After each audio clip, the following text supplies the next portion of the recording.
The last two videos that I made, I apologize. I forgot to turn my mic on. I only realized after I was editing the videos, I'm like, whoops, I probably should have turned my microphone on. I thought it was on, but alas, it wasn't. So today wasn't really my day in terms of thinking straight.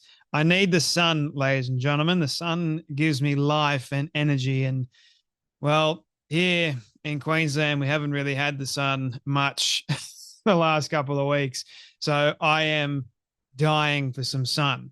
But that being said, ladies and gentlemen, the show must go on. So today we're going to be looking at Charlie Kirk once again, who recently went to the UK and has said that the UK has actually fallen. He debated at Oxford and Cambridge, two prestigious universities that you would think, once again, would actually produce the likes of some very smart and wise young people like it did in the past. Unfortunately, it has not. It has produced a bunch of rot and young kids thinking that they actually know what's going on in the world, and they really don't. They seem to care more about what's going on in the US and their own damn country being invaded by the likes of Islamists. But nevertheless, maybe one day they may actually start realizing and wake the hell up and change their minds and viewpoints. But nowadays, debates in like over in the UK in Oxford and Cambridge, they're not really debates. They're more just arguments and trying to attack another person. So anyway, that all being said, Charlie Kirk went on a number of podcasts, radio programs. He did a lot of talking.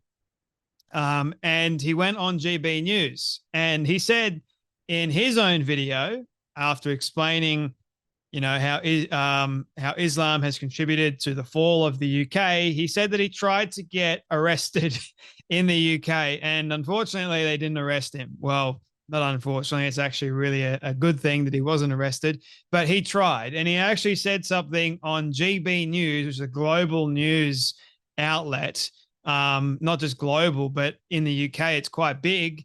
And Charlie said this on GB News to do with Islam not being compatible with Western values. It's a big thing to say, especially when you got the vast majority of the people in your population that happen to be Muslim. Have a watch. The question is macro Islam compatible with Western values? Macro. Of course it's not. There are three major reasons why. Islam does not believe in freedom of speech. Islam does not believe in freedom of religion. And Islam does not believe in separation of mosque and state. Those three things are antithetical to the West. In a Muslim majority country, most Muslim majority countries, you cannot criticize the Prophet Muhammad. In most Muslim majority countries, you do not have the same robust freedom of religion protections. And finally, whereas we in the West are very careful to try to intermix religion and state, they are commanded to actually go into the state and try to change the state to be more Islamic around the core pillars of Islam. And the last thing I'll finally say is, I cannot see a single Western country that has become more Islamic and has become a better place to live that is happier or freer. By what metric? Just happiness, quality? Everything from quality of life, from cultural cohesion, from whether people want to live there, prior to the native-born fertility rates. Again, people watching this will say is your criticism of the religion itself or not Muslim people? Because there are British Muslims who have been born here. You don't have to caveat it all the time. I know you guys have to because you're British and all that. A culture ceases to exist when we don't have unified language. When you cannot talk to your neighbor. I'm not discounting that there are good individual Muslims. The question that we need to reckon with the West is Mohammedanism compatible with the teachings of Blackstone? Is it compatible with the legacy of Wilberforce? All right. And the great thinkers that have come from this country? And I will say, no, there's a reason why when you go to these Islamic countries that you're not going to see the equal protection of rights, that you do not believe in universal human equality, that you do not believe the same things that we believe in the West. And I think it's suicidal to import millions of them. Yeah, and you know what, just on a passing point on that, it's most of the time, as far as I'm concerned, it's not even multicultural. Because there was a school a few months ago during Easter which cancelled Easter celebrations out of respect for other faiths. So it's not as if the word multicultural and multi-diverse doesn't include Christianity. No, and again, this is the red-green axis, and Britain is at the forefront of this. You have the Marxists that have infiltrated your government and the Islamists that are coming to your country. And when they combine together, they both agree on one thing. They have huge disagreements on a lot. They hate the West, and they want to see it broken. You can see the journalist that Charlie's talking to sort of like a little bit nervous what Charlie's going to say next. And he's like licking his lips going, oh boy, what is Charlie going to say? Because you don't have many people go on GB News or just any news program in the UK and say the things that Charlie Kirk is saying. It's all true, right? So the three things that Charlie was referencing about how they're not compatible with Western values: Islam doesn't allow freedom of speech, Islam doesn't allow the difference between mosque and state, and Islam doesn't allow for you to have freedom of religion at all. So those three things are pretty important in a Western democracy, because Western democracies allow you to have freedom of speech.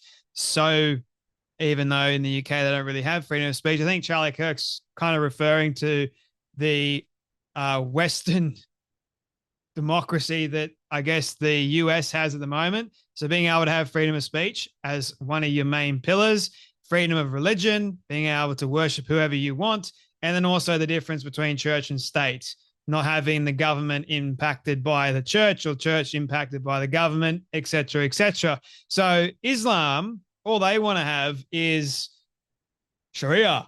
They want to dominate, and you can't say anything negative. Otherwise, you're an apostate. Otherwise, you're a kafir. You can't say anything wrong about the Prophet Muhammad. You can't even question about the Prophet Muhammad. You can't do any of those sorts of things.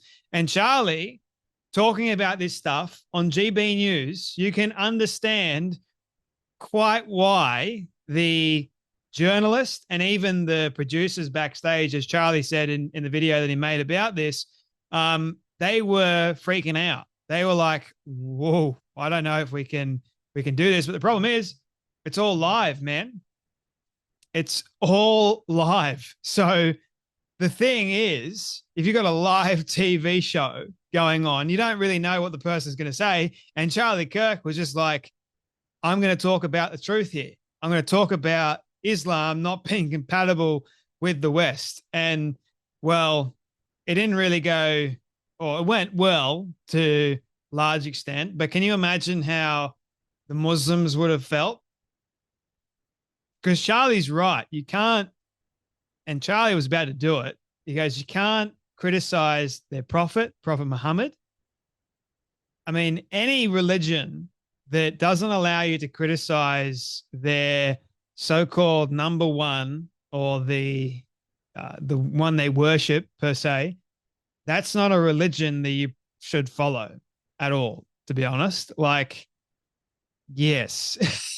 That goes to show you that they've got something to hide quite considerably. Yes, Islamic multiculturalism excludes Jews and it excludes Christians. It excludes anyone that isn't actually Muslim.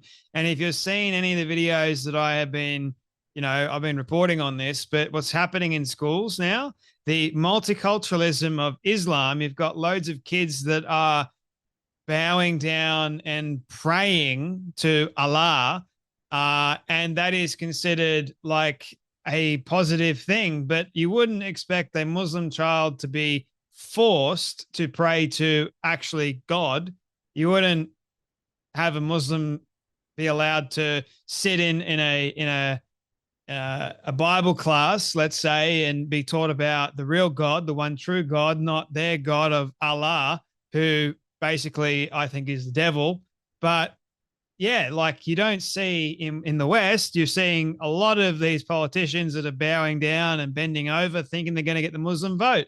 Instead, they're importing millions of them. They're importing millions of these people that don't want to actually assimilate. They want to take over. And maybe, just maybe, there may be a few Muslims that might be ready to assimilate. They may have escaped from an Islamic country, a regime, and they just want to be peaceful, stay away from things. By all means, assimilate, be peaceful, and go about your business. We don't really care. But it's the ones that don't. It's the ones that want to have their own community. It's the ones that force their religion onto somebody else. And that is wrong. So well done to Charlie Kirk for pointing this out. And I guess good on GB News for actually airing it as well. But I mean, that school example was just prime. Cancelling Easter out of respect for multiculturalism, just excluding Christianity. Anyway, that's enough from me, but you guys take care. Be blessed, and I'll see you all in the next video.